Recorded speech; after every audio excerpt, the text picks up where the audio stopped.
ত্রয়োদশ জাতীয় সংসদ নির্বাচনে বাড়তি নিরাপত্তায় বিশেষ দায়িত্ব পালন করবে বলে জানিয়েছেন খেদাছেড়া ব্যাটালিয়নের অধিনায়ক লেফটেন্যান্ট কর্নেল মোহাম্মদ শাহিনুল ইসলাম।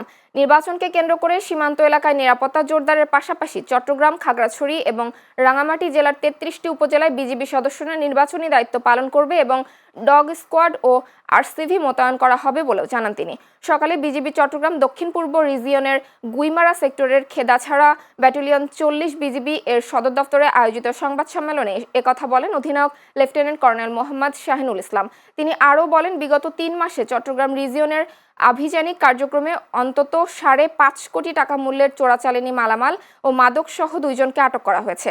এছাড়াও একটি ১২ বোর পিস্তল, ২ রাউন্ড তাজা অ্যামুনিশন ও ৩টি হাসুয়া সহ ৪৩২টি গরু ও ১৮টি ছাগল চোরাচালান আটক করা হয়।